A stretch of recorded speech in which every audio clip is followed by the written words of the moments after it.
Most people are leaking their power right now, and they have no idea it's happening. Not in some dramatic, obvious way. Not through a single catastrophic event or a visible wound. It's quieter than that. Far quieter. It leaks through the conversation you didn't want to have but had anyway. It leaks through the scroll that was supposed to last 2 minutes and swallowed 40. It leaks through the obligation you never chose but somehow inherited. The social performance you rehearse without even realizing you're rehearsing. The constant low-grade hum of availability that modern life has convinced you is just normal. And here's what makes this so difficult to see. None of it looks dangerous. None of it looks like a problem. It looks productive. It looks social. It looks responsible. It looks like what everyone else is doing, which is precisely why almost no one questions it. You don't question what the whole world seems to agree on. You just participate. You just keep going.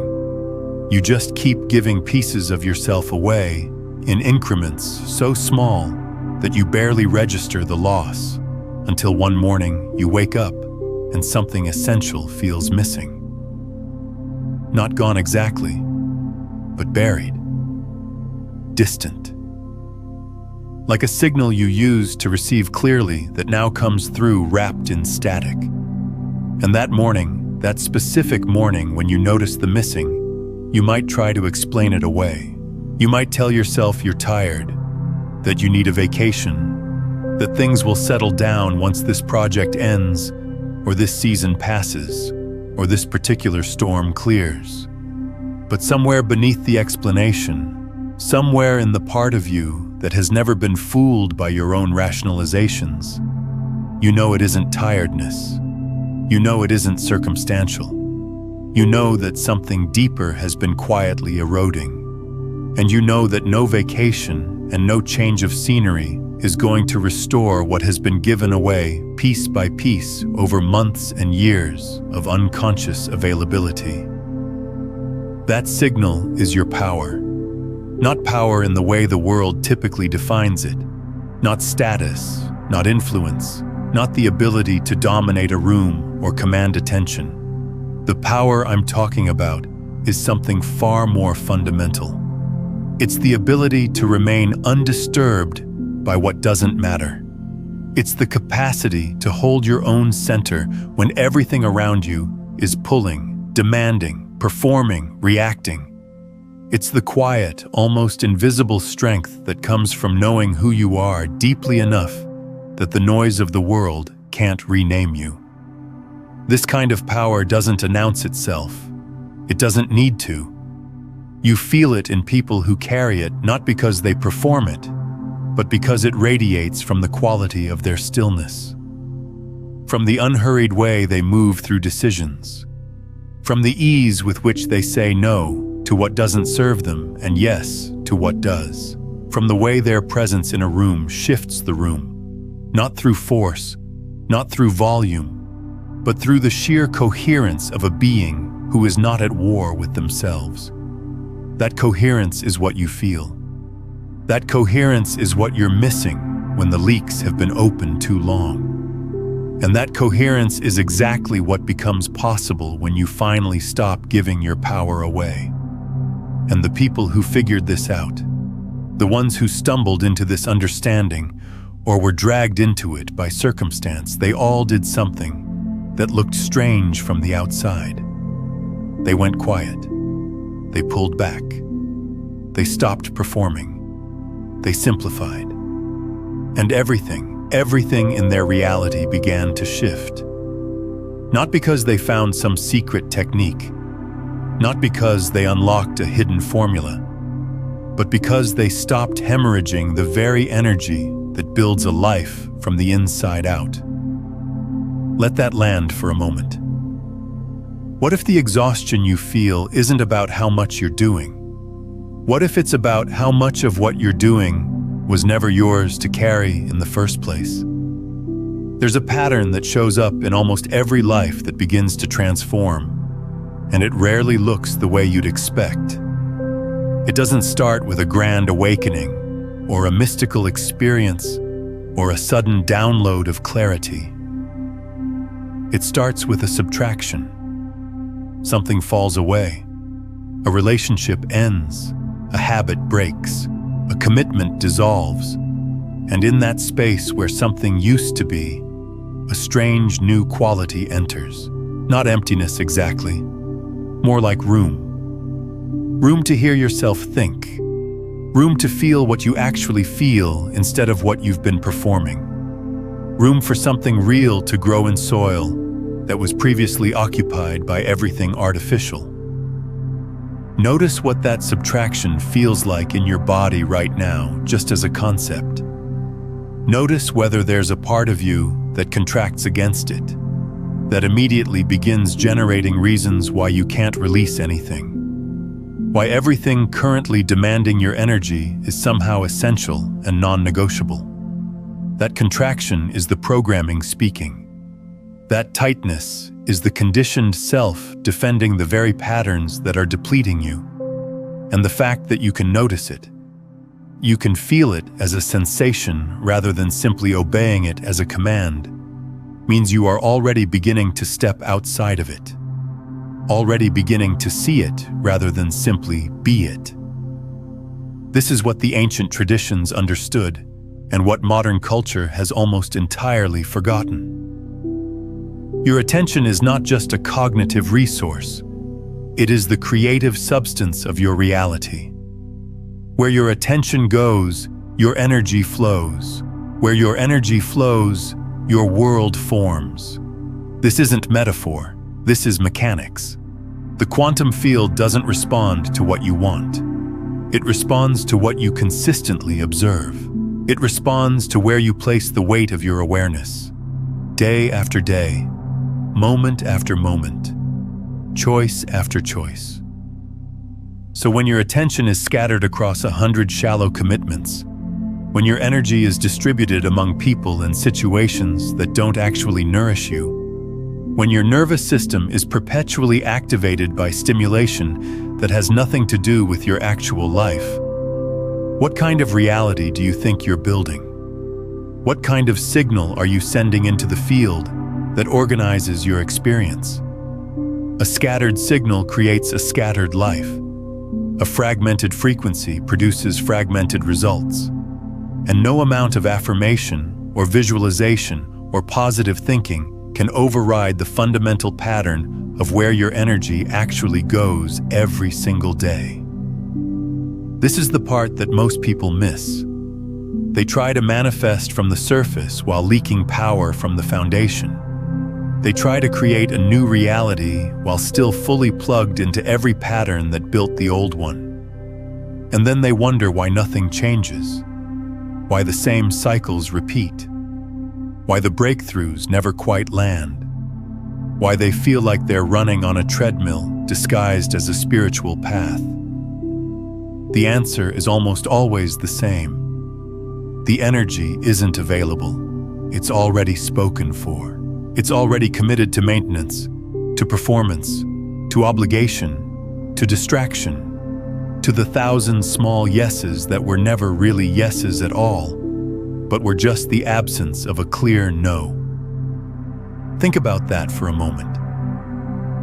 A yes that you never consciously chose. A yes that came from discomfort rather than desire.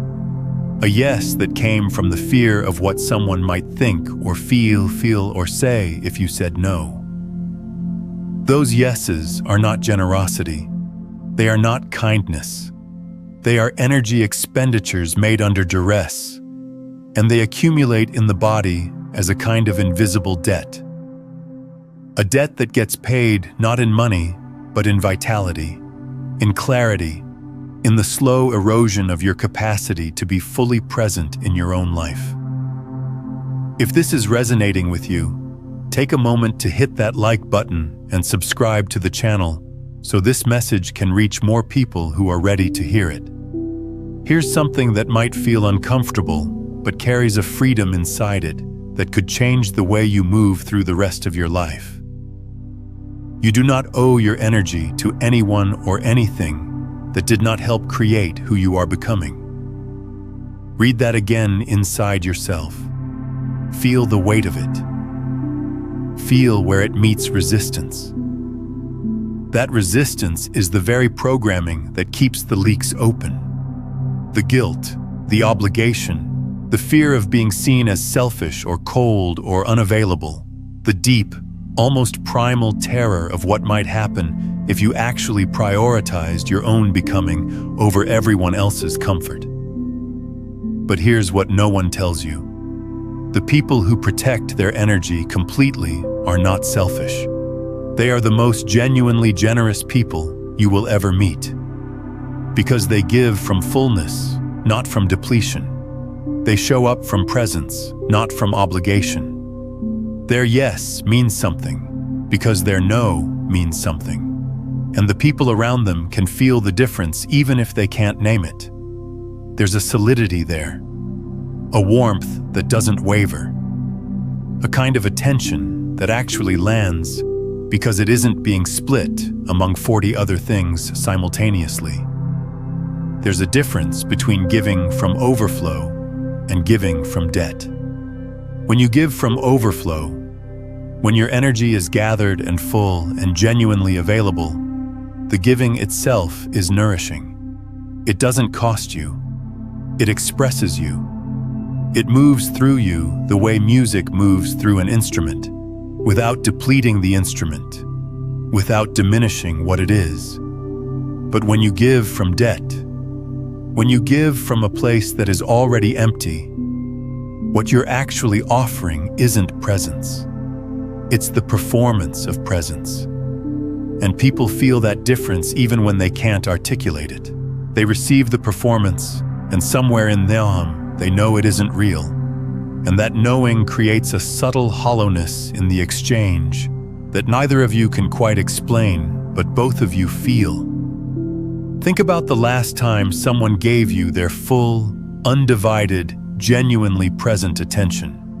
Not while checking their phone, not while half thinking about something else, not while performing the appearance of listening, but actually there. Actually with you. How rare was that? How powerful did it feel? That's what becomes possible when a person stops leaking and starts collecting. When the energy that was being sprayed in every direction finally gets gathered, focused, directed with intention. It doesn't just change their inner experience. It changes the very fabric of how reality organizes around them. I want to ask you something. When did you first realize your energy was being drained by something you never consciously chose? Drop that moment in the comments. Not the whole story, just a glimpse. You might be surprised how many others here share that exact turning point. Let me go deeper into the mechanics of this, because understanding the why behind the practice makes the practice itself almost effortless. Your nervous system is not just a biological mechanism for processing sensory information. It is an antenna. It is a receiver and a transmitter simultaneously. Every moment of every day, your nervous system is broadcasting a frequency into the field around you, and that frequency is determined not by what you think you believe, but by the actual state of your body, your emotions, your attention, your coherence. When your system is fragmented, when it's processing too many inputs, managing too many social contracts, recovering from too much stimulation, the signal it sends is chaotic, incoherent, weak, and the field responds accordingly. Not as punishment, simply as physics. A chaotic signal produces chaotic reflections. An incoherent transmission attracts incoherent experiences. Imagine for a moment a tuning fork. When you strike a tuning fork, it vibrates at a precise, specific frequency. That frequency is clean, it's pure, And because it's pure, it has the power to cause other objects at the same frequency to begin vibrating in resonance with it. This is called sympathetic resonance, and it is not just a property of metal instruments. It is a property of consciousness, of fields, of the living, vibrating system that you are. When your field is coherent, when your nervous system is settled, and your attention is gathered, and your energy is flowing from a place of genuine alignment, you become like that tuning fork. You begin to call into resonance the experiences, the people, the opportunities that match your frequency. Not because you're trying to attract them, because coherence naturally draws coherence, because clarity naturally organizes clarity around it. But when you strike a tuning fork and then immediately press your thumb against it, the vibration stops, the frequency collapses, the resonance ends. This is what scattered attention does to your field. Every distraction, every unconscious scroll, every energy leak is a thumb pressed against the fork. The signal doesn't disappear entirely, but it weakens, it blurs, and the reality that forms around a blurred signal is correspondingly blurred. But when you begin to protect your energy, when you start removing what doesn't belong, something remarkable happens at the level of your biology. Your nervous system begins to settle, not into numbness, not into withdrawal, into coherence. Your heart rhythm smooths, your brainwave patterns shift. The constant background noise of fight or flight that most people have normalized as just how life feels begins to quiet. And in that quieting, a different kind of intelligence comes online. An intelligence that doesn't think its way to answers, but feels them, knows them, recognizes them the way you recognize your own face in a mirror, instantly, without effort, without doubt. This is the intelligence that builds realities, not the frantic, anxious, calculating mind that most people are operating from. That mind is useful for certain tasks, but it is not the architect of your life. The architect lives deeper, in the coherent field of your heart, in the settled wisdom of your gut, in the quiet, knowing that arises when the noise finally stops long enough for truth to speak. And truth, when it speaks, rarely shouts. It whispers. It arrives as a feeling before it becomes a thought. It shows up as a pull towards something or a quiet repulsion away from something. And if your system is too noisy, too scattered, too overstimulated, you will miss it every single time. You will override it with logic. You will talk yourself out of it with reason. You will choose what makes sense over what feels true. And you will build a life that looks right but feels hollow. A life that photographs well but doesn't nourish. A life that impresses others but slowly, quietly starves you from the inside. And the tragedy of that life is not that it's painful. The tragedy is that it's almost comfortable, almost fine, almost enough. It doesn't hurt badly enough to demand change. It just aches quietly, persistently, in that low-grade way that's easy to dismiss and easy to medicate and easy to distract yourself from, which is exactly why so many people carry it for decades without ever addressing the source. Because the source isn't a crisis, it's a pattern. And patterns are invisible until you learn to see them. So the invitation here is not just philosophical, it's deeply practical. Protecting your energy is not a luxury. It is the single most important thing you can do for the quality of your reality. And it starts not with some grand overhaul, but with the smallest, most honest examination of where your power is currently going. Start with your attention. Just for one day, watch where it goes. Don't judge it. Don't try to change it. Just observe. Notice how many times you pick up your phone without any clear intention. Notice how many conversations you participate in that leave you feeling thinner, not fuller. Notice how many commitments in your calendar exist, not because they align with who you're becoming, but because saying no felt too uncomfortable at the time you said yes. Notice how much of your mental energy is spent thinking about other people's lives, other people's opinions, other people's dramas. Notice how rarely, in an average day, your attention rests on something that genuinely matters to you. This observation alone, done honestly, can be one of the most confronting experiences of your life. Because what most people discover is that the vast majority of their energy is going to things they never consciously chose. Their attention has been colonized, not by force, by default, by the slow accumulation of habits, expectations, social contracts, and technological seductions that filled every available space before they even had a chance to decide what they wanted there. And this is where the real work begins. Not in adding new practices, not in stacking more techniques on top of an already overwhelmed system, but in removing, clearing, creating space, saying no to what doesn't serve so that what does serve finally has room to breathe, to grow, to become something real. What is one thing you already know you need to release but have been holding on to out of habit or fear? Share it in the comments.